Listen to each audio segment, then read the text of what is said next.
За тэгээ бүх төрлийн харшил маань, хоолны харшил, за тэгээд бидний глютений харшил, за лактозын харшил гэх тийм ээ. Ер нь энэ харшлын бүх төрлүүд маань энэ нарийн гидсний хан буюу ашигт бактери экосистем алдагдсантай холбоотой. Ялангуяа дархлааны эсрэг үйлчилж байгаа өвчлөлүүд маань энтэй холбоотой гэдгийг аль хэзээ судалгаагаар баталчихсан. Тэгэхээр ерөөсөө бид нар хилээд байгаа нөгөө дархлаа гэдэг зүйл маань саяны тэр ашигт бактерийн системтэй нэгт холбоотой учраас л энэ дархлааны төрлийн өвчлөлүүд маань ашигт бактерийн систем алдагдсанаас л үүсэж байгаа гэсэн үг. За тэгэхээр бид нар тэгвэл анхдагч бактери хаанаас авдаг юм бэ те? Тэгэхээр хүн ер нь анх эхийн хөвлөд байхад ерөөсөө ашигт бактеригүй юм вакуум орчинд байж байдаг. За эхийн хөвлөд эмэгтэй хүн жирэмсэн болоод аав ээжийн хоёр эс нийлээд ингээ хуваагдаад үржсээр агаад 10 сар хүүхдэд тэгээд яг төрөх үйл явц болоход хүүхэд бидний 30 их 80 эс буюу эд эрхтний хувьд бүгдээрээ эхийн хөвлөд дотор үүсээд гүйцсэн байж байдаг. За харин эмэгтэй хүн жирэмсэн болсон анхны өдрөөс эхлээд үтрэндээ мөн хөхөндөө хүүхдтэй өвлүүлэн үлдээх ашигт бактерийг нөөцлж эхэлдэг. За тийм учраас эмэгтэй хүн жишээ нь 69-ороо төрж байгаа үед хүүхэд маань эхийнхээ өвтрэнд хамгийн багадаа 2-3 цагийг байршдаг штэ тийм ээ. Төрөх үйл явц маань тэгж өрнөдөг. Тэгэхээр энэ үед их нь хүүхэдтэй хамгийн анхны саяны тэр 100 их 80 ашигт бактери их суурийг нь хүүхэдтэй өгдөг. Тэгэнгүүт хүүхэд ихийн өтрээгээр дамжиж төрж байгаа үедээ ээжийнхээ ашигт бактериэр тэр чигтээ ингэж бүрхэгдэж хамгаалагдсан төрдөг. За мэдээж зарим нэг тохиолдолд их заавал ийм хаалгааны гормын заалттай эхчүүд бас байдаг тийм ээ. Өөрийн хүслээр биш хийс үрээр төрөх ийм шалтгаантай ээжүүдийн хувьд болохоор мэдээж ашигт бактерийн систем өөрөөрөө төрсөн хүүхдүүдээс бага байдаг. Тийм учраас Европын орнуудад ямар арга хэмжээ авч ийнэ вэ гэхээр эхийн хагалгаа товлогдсон өдрөөс эхлээд эхийн үтрэнд салфетик юм уу тампон байрлуулж агаад ээжийнх нь ашигт бактерийг цуглуулж аваад төрөнгүүт нь хүүхдийн ам хамар хамгийн түрүүнд амьсгалж байгаа хэсэг тэг арьсанд нь ингэж түрхэж өгдөг. Тэгснээрээ арай түрхээгүй хүүхдийг бодвол арай их ашигт бактери авч ийна гэсэн судалгаа гарч байгаа. Тэгэхээр дараагийн хүүхэд бас ашигт бактери ээжээс авж байгаа хамгийн том хэлбэр бол ангир уурга гэж нэрлэдэг тийм ээ. Тэгэхээр их нь эмэгтэй хүн жирэмсэн болсон эхний өдрөөс эхлэн хөхөндөө ангир уургийг 9 сарын турш нөөцлөдөг. За нөөцлж байгаад хамгийн түрүүнд нэг юм бүр дусал төдийд ялгарч байгаа шүү дээ. Ангир уурга маань монголчууд маань бүр энийг бол алтан сүү гэж нэрлэдэг. Яагаад зүүрлээд байна гэхээр энэ бол ерөөсөө хүүхэд хамгийн анх удаа амлаж хамгийн анх удаа хоол боловсруулах эргэтэн системэнд нь байршиж байгаа тийм ашигт бактерийн сүрэг байхгүй. Тэгээд нөгөө хар баас гардаг штэ тий. Тэр бол ерөөсөө энэ хүүхдийг анх удаага хүн 100 наслана гэж ботход 100 жилийн туршид өөрийг нь хамгаалах ашигт бактерийн сүргийн эхний суур тавьж байгаа. Тэгэхээр энэ суур ингэж сайн тавигдсанараа хүүхдийн дархлаа сайн болно. За тэгээд хүчтэй болно тийм ээ. Тэгэхээр цаашаа бас үржих тэр ашигт бактериудын ихэн ч гэсэн энтэй холбоотой байдаг учраас тэр хүүхдийг хамгийн түрүүнд ихэн төрөнгүүт амлуулж ангир уургийг нь болгоно гэдэг бол ерөөсө хөхүүлнэ гэдэг бол их хүний хувьд хүүхдэд өгж байгаа хамгийн том хэлбэр хамгийн том бэлэг гэж хэлж байна. Тэгэхээр бид нар ингээд ээжээсээ анхныхаа ашигт бактерийг авдаг байхan тийм ээ. Тэгэхээр бид нар Монгол чинь ээж нь Монгол, аав нь өөр орны хүн байсан ч гэсэн та Монгол ээжээс л төрсөн бол таны ашигт бактерийн систем ерөөсөө бичил битний экосистем маань Монгол хүнийх болж үснэ гэсэн үг. Тэгэхээр ээж маань мэдээж эмээгээс авсан байгаа. Эмээ маань ээжээсээ гээд ингэж явсаар агаад хэдэн зуун мянган жилийн туршид яг энэ нүүдэлчин амьдралын хэм маягтай холилдсон Монгол хүний биеийн онцлогт тохирсон ашигт бактери үүссэн байгаамаа. Тэгэхээр ер нь бол хүүхүүд төрснөөсөө эхлээд 3 нас хүртлээр анхдагч ашигт бактери нь үржсээр агаад 3 нас хүрэхэд том хүнтэй адилхан нөгөө 100 их 80 ашигт бактери өөртөө цуглуулan бий болгож үржүүлсэн байдаг. Тэгэхээр энэ үед нь хүүхдийг анх удаа нөгөө боор хоолнд оруулахад нь жишээ нь яг монголчуудын биед зөнхлөн байрладаг ашигт бактерийг өгөх буюу таргаар хоолнд боор хоолнд оруулах, ээж нь өөрөө маш сайн хөхүүлэх гэдэг маань маш чухал ийм үйл явц байж идэг. Тэр хүүхдийн эхний 1000 өдрийн хоол бол цаашаага одоо 100 жил амьдрах тэр дархлааг нь бий болгодог тийм чухал хүнс байдаг.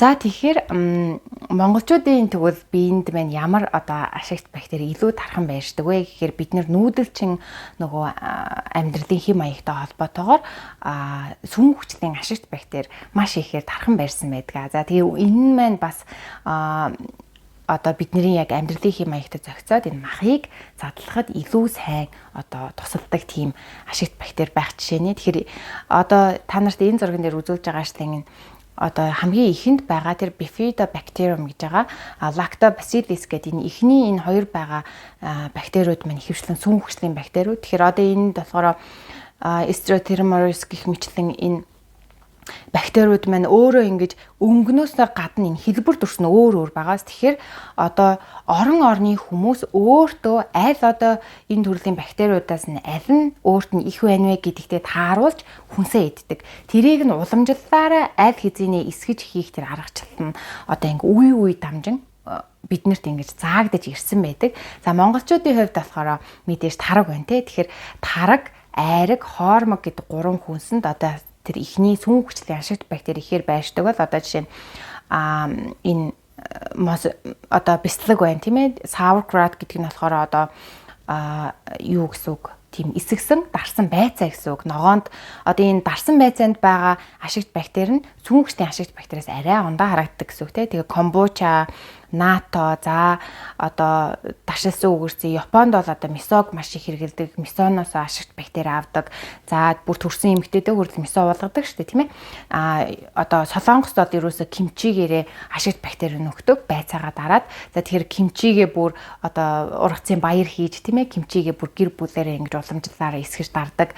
Одоо гой сайхан уламжлал Солонгост байдаг тийм ээ. Европын орнуудад энэ комбуча, sauerkraut гэдэг ногоогоо эсгэж дарга их хөвчлэн байдаг гэх зэргээр орон орны хүмүүс өөрийнхөө бактерист зориулан энэ эсэг одоо бүтээгдэхүүнүүдийг өөрсдөө уламжлалаараа хийсэн байдаг. Тэгэхээр одоо яг судалгаагаар гэхээчлэн нийт одоо мэдгэж байгаа нийт одоо дэлхийн хүн амыг ингээд судлаж явж байгаагаар одоо энэ бол ер нь шинжлэх ухаан гэж үздэг. Тэгээд судлагдаж явж байгаагаар одоо бол нэг 700-аас 900 орчим ашигт бактерийг нэрлэж ингэж одоо тогтоогоод одоо мэдчихээн. Тэрнээс цаана бас өөр орны хүмүүс ямар ашигт бактери байгаа гэдгийг бас төдийлөн 100% одоо нээж илрүүлээгүй байгаа. Гэхдээ ерөнхийдөө бол монголчуудад одоо саяны сүм хүчлийн ашигт бактери тархан байршдаг гэдгийг бол социализм үеийн судалгаанууд бол маш сайн харуулж байгаа. За тэгэхээр энэ маань хаанаас анх одоо бидний биед ингээд ороод ирсэн бэ гэхээр монголчууд бол их хөвчлэн энэ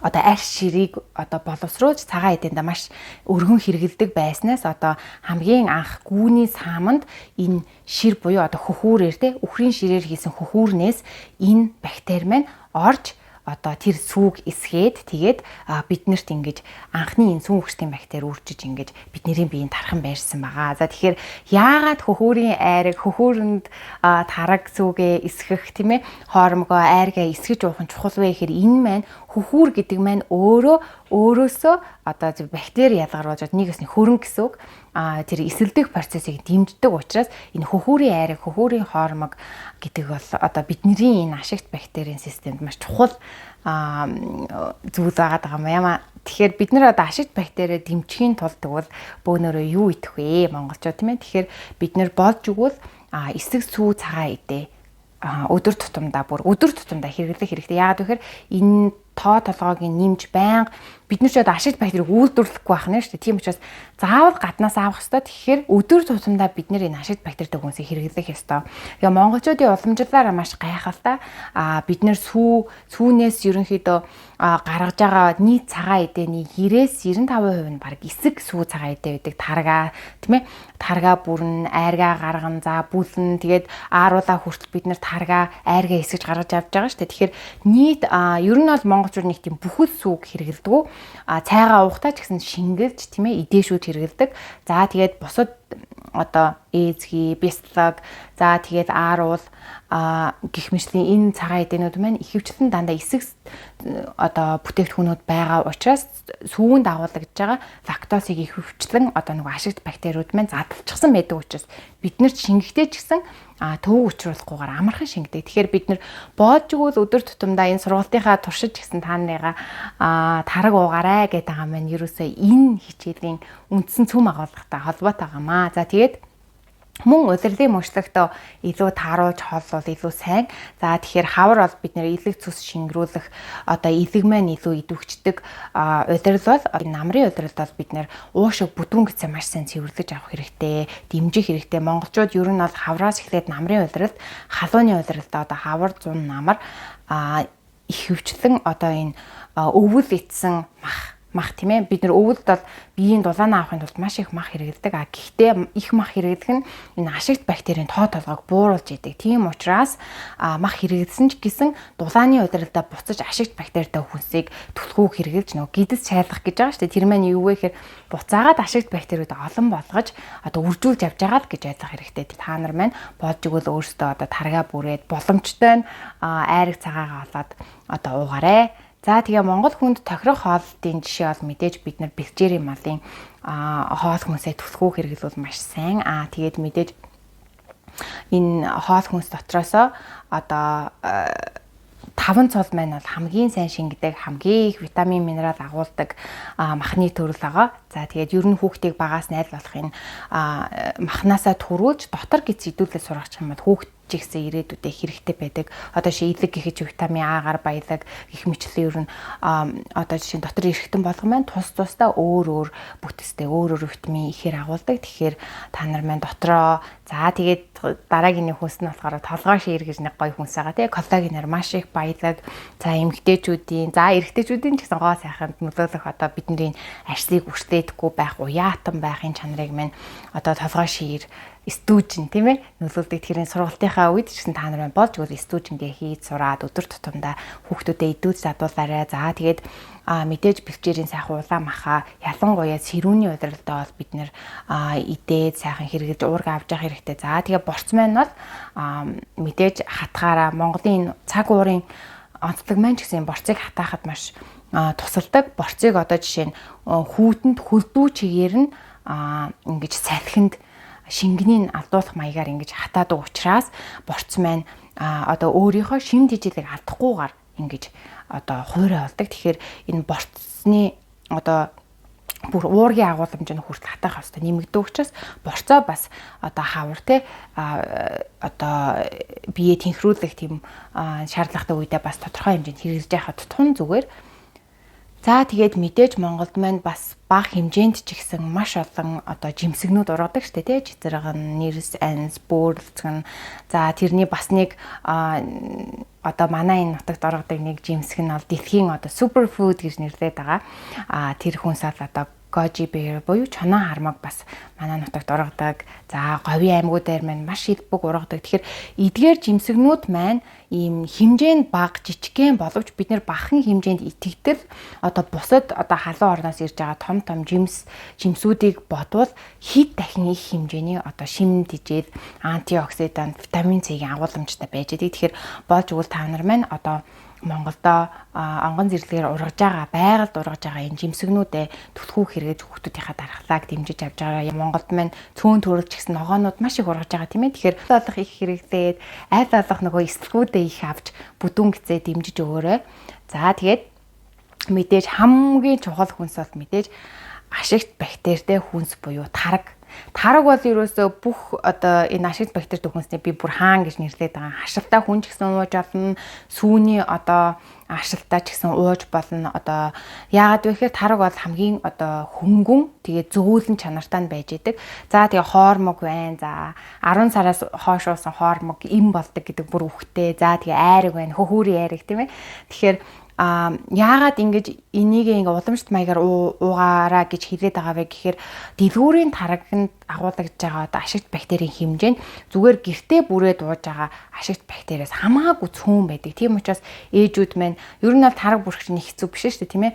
Аль болох багаас нь хүүхдүүдэд өөрийн бүрсэн тарагаа уулгахаас гадна хүүхдүүдэд бас тараг бүрхийг заагаад өгчих юм бол бид нар бас нөгөө нэг өөрсдийн энэ уламжлалт дотроосоо биднэрт зайлшгүй тэр дархлаанд минь хэрэгтэй байгаа чухал энэ зүйлээ сурж аваад бас өдрө болгон хэрэглээд дадчих хэрэгтэй. Ганц монголч гэлтгүй одоо чинь сая сүүлд миний нэг уншсан судалгаагаар энтгэгт эмэгтэй хүн өдөрт 2 аяга тараг уух юм бол ерөөс стресс өртдөггүй гэсэн тийм судалгаа гарсан байсан. Тэгэхээр тараг гэдэг бол нөгөө ашигт бактериуд минь өөрөө бас бидний сэтгэл санааг өргөх даавар ялгаруулахад оролцдог учраас тийм чухал үүрэгтэй. Өдөр тутамдаа тараг ууж байгаа хүн ер нь стресс өртөхгүй гэж баг ойлгоход болно. За тэгээд энд болохоор энэ слайдаас ихлэ би та нартай ашигт бактерийг минь сүйтгэдэг ялангуяа одоо харшилтай хүмүүс манай сургалтанд их орж ирсэн байгаа тий. Харшилтай хүмүүс бол энд одоо нэрлэж байгаа зүйлсийг бүр богино хугацаанд ер нь хэрэглэхгүй байх хэрэгтэй. Тэгээд 2-3 сар хэрвээ хичээчих юм бол ер нь бол ямар ч харшил идэгдэг. Яагаад гэхээр 2-3 сарын хугацаанд бидний цусан дахь цагаан эс буюу нөгөө дархлааны эс маань бүрэн шинжлэгдэх боломжтой байдаг. Тийм учраас за арсны харшил бол 1 сарын дотор ер нь үр дүн гадна харагдаж эхэлнэ. Гэхдээ ер нь хүн төрлийн харшилтаа та удаан хугацаанд харшилтай байсан бол эдгээр зүйлсийг нэг хэсэг хугацаанд хориод тэгж жагаад яг одоо энэ сургалтын зарчмаар хооллоход та харшлаасаа бүрэн идэгж чаднаа. Урдны сурагчдынхаа үр дүн мөн миний өөрийн биеийн дээрээ одоо мэдэрсэн үр дүнгийнхаа хувьд танд ам бардын хэлмээр байна. За тэгэхээр хамгийн түрүүнд ашигт бактерийг маань яг дэлбэрэх бөмбөг шиг ороод устгадаг, тоо толгойн басгадаг нэг зүйл бол антибиотик буюу антибиотик гэдэг үг чинь өөрөө одоо амьд зүйлийн эсрэг, одоо амьд зүйлийг устгана гэсэн үг шүү дээ. Тэгэхээр энэ маань нөгөө одоо хэрэггүй бактерийг устгаж байгаа ч гэсэн хэрэгтэйг нь бас давхар устгаж чаддаг гэсэн үг. Тэгэхээр энэ антибиотик хэрэглэсний дараа хүн өөрийн ашигт бактерийн системийг дахиж олох гэж дор хаяж 3 сараас 1 жилийн хугацаа зарцуулдаг байх чинь. Тэгэхээр энэ антибиотикийн одоо зохисгүй хэрэглэг ярьж байгаа тийм ээ. Яг үзүүлээд одоо жишээ нь ханиад хөрөнгүүд хүүхдүүдтэй антибиотик өгөхөөсөө төрүүлээд заавал мэрэгжлийн хэмжээд үзүүлээд вирусын гаралтай юм уу? За одоо бактерийн гаралтай ханиад юм уу гэдгийг олж тогтоосныхоо дараа антибиотик хэрэглэж явах бол антибиотик бол ерөөсө хоошиг хэрэглэдэг зүйл биш ээ.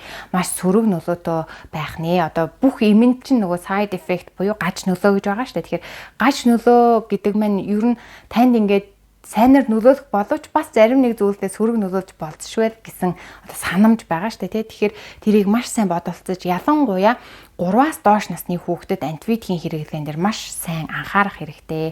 Ер нь ханиад шуухнаа хүрсэн бол тэр дорны ээжүүд маань уламжлалт дараагаар хоол хүнсээрээ дархлаагийн дэмжих байдлаараа дэмжих тийм аргуудыг бас эхнээсээ сайн сурсан байх хэрэгтэй. Тэгэхээр антибиотик дээр маш болгоомжтой хандах нэ.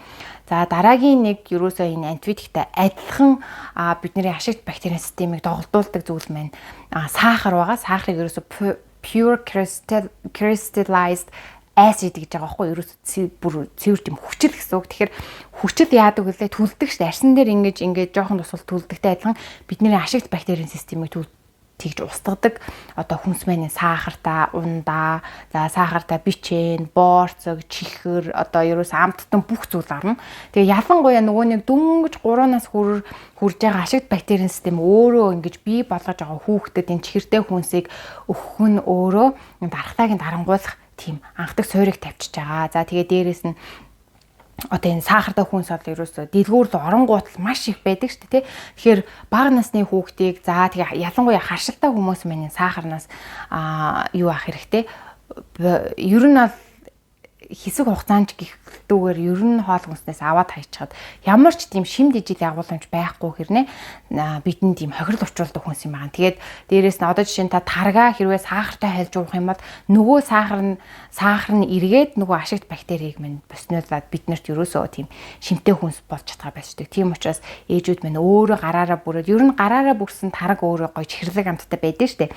Тэгэхээр хүүхдүүдтэй анханасаа тэгээд нөгөө бор хоолнд гашуун жоохон эсэглэндөө тийм таргаар оруулж байгаа. Одоо жишээ нь сүлдээ маань ерөөсө чихэрдээ тараг ууж чаддаггүй. Яг л ээжийнхаа бүрсэн тийм шинэ таргийг л уудаг. Чихэрдээ тараг ууж чадгаа болчдөг. Тэгэхээр анханасаа тэгээд хүүхдүүдийг гоё чихэргүй хүнс хэрэглүүлээд дадуулчих юм бол хүүхдүүд минь хэрэглэдэг. За дараагийн нэг хүнс нь болохоор за улаан буудан гурал буюу одоо англиар wheat гэж байгаа. За улаан буудан гурил яагаад ингэж бидний ашигт бактерийн системд сөргөөр нөлөөлдөг хүнс болчихвоо гэхээр дэлхийн 2 дугаар дайны дараа Norman Boyle гэдэг эрдэмтэн маань бидний одоо анх хэрэглэдэд ургуулдаг байсан одоо энэ анхдагч одоо улаан буудайн гурал маань ийм байсан. Нэр нь болохоор Acorn Wheat гэж нэрлэж байгаа. Тэгэхээр ийм одоо хүнтэй адилхан ийм өндөр ургадаг.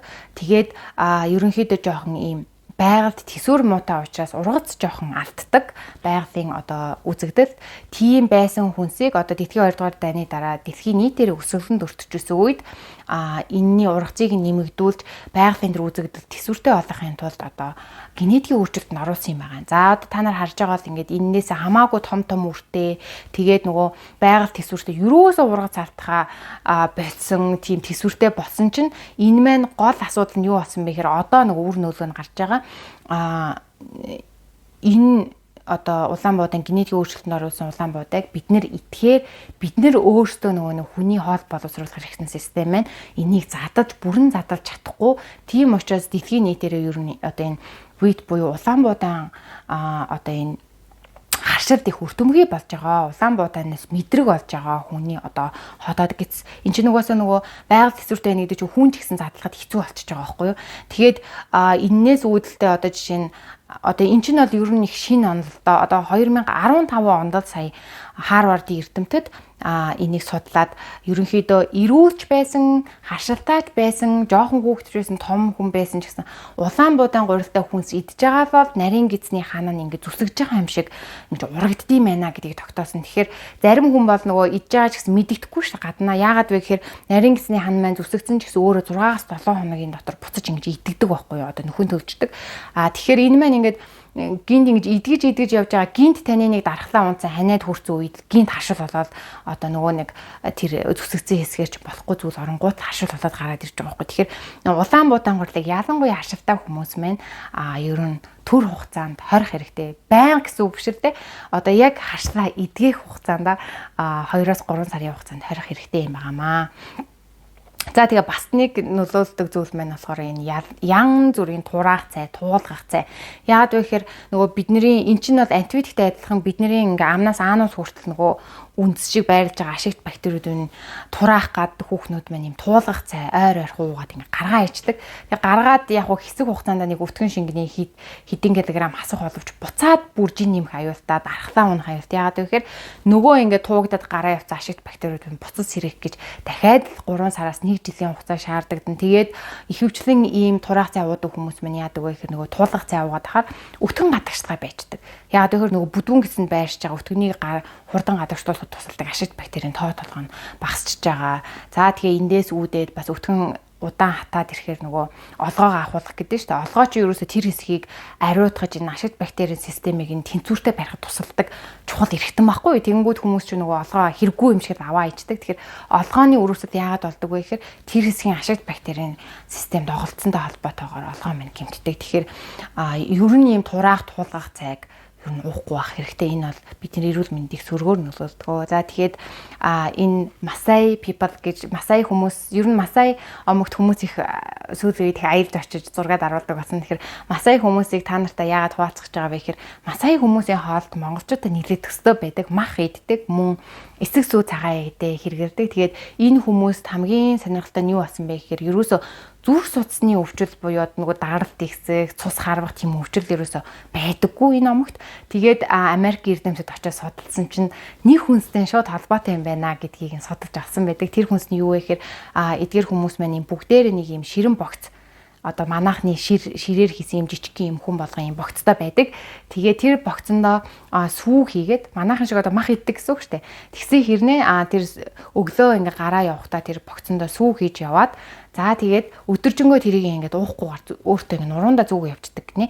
Тэгээд буцаж ингээ гэрлүүгээ хараад нар жарах үедээ ядрахаараа тэрийг уудаг.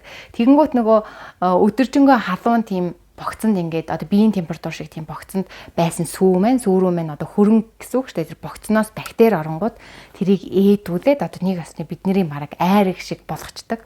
Баг зэрэг эссэн. Тэгээ тэрийг өдөр болгон тэгж хэрэгэлдэг уламжлал нь энэ хүмүүсийг зүрх судасны өвчлөлгөө байлгаад юм байна гэсэн тийм судалгаа гарсан байсан. Тэгэхээр монголчуудын хувьд ч гэсэн бид нэр ерөөсөө уламжлалаараа одоо нүүдэлчин байдлаар амьдарч байхдаа тийм зүрх судасны өвчлөл хавдар за Тэгээд энэ таргалалт гих чихрийн шижингийн хөвчлүүд юусоо байгаагүй. Гэтэл 90-ад оноос хоошоо бид нэр энэ тараг сүгээ бод социализм үед ингээд оочрлоод хөөх өөрсдөө хувцар биш өөрсдийнхээ савыг авч ирээд өдөр тутамдаа хэрэгэлдэг. Энэгүүгээр бараг хүүхэд нь бор хоолнд орох боломжгүй тийм ард түмэн байж байгаа нөгөө зах зээл хөгжөөгөөд юм илбэг болоод чихэр бичээ одоо нөгөө гурилны хэрэглээ маш ихсэнтэй холбоотойгоор бидний одоогийн хөгжлийн бүх их суурь тавигдсан. Гэхдээ энэ маань ерөөсөө хол биш. Бид нэр ойрхон байгаа. Бидний өвөө эмээ ерөөсөө л одоо сүүлийн шинжилгээ ухаанаар юу гэж үзээд байна вэ гэхээр бид нэр өвөө эмээтэйгээ адилхан хоолтыг л идэх юм бол ерөөсөө л эрүүлжиж урт наслах юм байна л гэдэг онол дээр бүр сүүлдээ ирээд байгаа. Тэгэхээр бид нэр ер нь бол нүүдэлчин энэ соёлоосоо холдоогүй байгаа захын эмээ өвөөгөөс асуухад бид нэр тараг бүрхийг заагаад өгч чадна те. Тэгэхээр энэ уламжлалт сүү цагаан идээгээл түлхүү хэрэглээд ихэхэд бид нэр одоо ингээд Монголд үсээд байгаа бүх өвчлөлөөс ангижрах боломжтой гэсэн үг. Тэгэхээр шийдэл нь их амархан байгаа. За тэгэхээр энэ бол ерөнхийдөө одоо харшиллаасаа идэгч байгаа. За тэгээд ерөнхийдөө баг зэрэг дархлаа нь ундаг. За тэгээд хүмүүс зориулаад гаргаж байгаа хоолтойгоо. Тэгэхээр ерөнхий хоолтойгоо маш адилхан. Гэтэ нэг л нэмэгдэж байгаа юм нь юу вэ гэхээр өглөө бүгдээрээ нэгээс 2 аяг ус ууж байгаа шүү дээ, тий. Ус уугаа. За араас нь халуун тостой зүйл ууж байгаа. За тэгснийхаа дараа за яг харшилтай хүмүүс мань бол юу уух хэрэгтэй? Алоёын шүүс, цэвэр алоёын шүүс, янз бүрийн сахар ороогүй. За эсвэл зүгээр нэг ургадаг алоо байдаг шүү дээ. Тэрийг усанд одоо тэр тунгалаг хэсгийг нь хийж хонуулж агаад маргааш нь өлөн дээр уучиж болно. Алоёын шүүсийг нэг 250 г усанд хийж агаад баг зэрэг одоо талаар нь хийгээд өглөө өлөн дээр уух юм бол за хотоодны шархлаатай за тэгээд дээрэс нь юу нарийн бүдүүн гэсэн асуудалтай өвтгөн хатдаг за тэгээд харшилтай хүмүүс маань ингэж уул энэ нарийн гэсний нөгөө зүсэгцэн гэмтсэн шархалсан хэсгийг маань алоо маш сайн идгээж өгдөг. За тэгээд ерөөсөө юм итгэхгүй нөгөө халуун тостой зүйлээ ууччихсан өсөх юм бол дахиад халуун тостой зүйлээ ууж болно 12-оос өмнө хэдэн ч удаа ууж болно. За тэгээд өдрийн хоолндоо идж байгаа хоолууд маань яг адилхан нөгөө нүүрсөөс уураг тос орсон ямар ч хоол идэж болно. Болж өгвөл ногоо их оруулж одоо хоол хүнсээ хийж идээрээ намрын удирдаа. За орой болохоор 6-аас одоо 8 цагийн хооронд ашигт бактеритэй хүмүүсийг заавал хэрэглэнэ. За хашилтай хүмүүс маань бол тарга болж өгвөл уугаараа. Яагаад гэхээр тараг маань хамгийн одоо зөөлөн шингэдэг учраас айраг бол жоох нөгөө нэг спиртний агуулмжтай байдаг учраас хит исээ айраг бас жоохон хашил өдөхгүй байдаг. Тийм учраас тарга яг тарга өөрөө бүрээд илхэн чигээр нь уугаараа. За гадаад амьдарч байгаа хүмүүс маань бол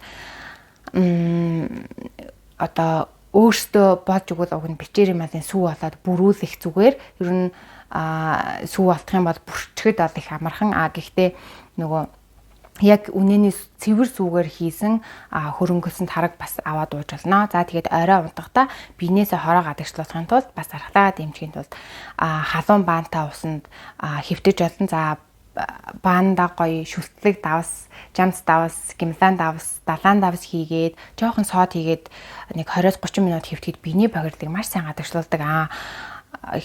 Баан байхгүй хүмүүс маань зүгээр хөлөө яг хөлнийхээ хэсгийг гоё бүлээ усна нэг 20-30 минут яг адилхан ингээд давс юу хүнсний сод хийж агаад дэвтээ одоо дэвтээ гэдэг нь сайхан 20-30 минут амраагаад үзээрэй. Тэгэх юм бол бас биенээс бохирдол гадагшлахад маш сайн туслана. За тэгээд та нартайгаа маргааш төгсгөлийн хичээлээр уулзъя. Түр баяртай.